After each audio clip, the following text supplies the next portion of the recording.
வணக்கம் நேயர்களே, மூலா தோட்ட ஒளிபரப்பில் நான் உங்கள் பவனேஸ்வரி. இன்று மூலா பாட்டி சமையலில் அரிசி புட்டு சமைக்க போகின்றோம். வாருங்கள், அரிசி புட்டு சமைக்க தேவைப்படும் பொருட்களை பார்ப்போம்.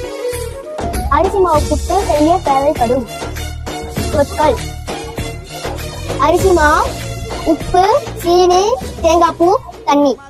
நாட்டு சுவையெல்லாமே ஒத்த வேலை உடைய போல சுத்தமான நம்மூர் சுவையோ ஆத்தா தந்த உசுர போல ஊட்டி பாசம் கொட்டி சமைச்சது திண்டுக்கல்லு தலப்பா கட்டி நெய்யூத்தி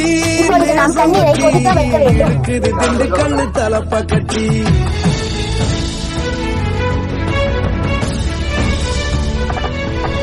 மத்த நாட்டு சுவையெல்லாமே ஒத்த வேலை உடைய போல சுத்தமான நம்மூர் சுவையோ ஆத்தா தந்த உசுர போல பாசம் கொட்டி சமைச்சது திண்டுக்கல்லு தலப்பா கட்டி. அரிசி புட்டு அருமையா இருக்கிறதே.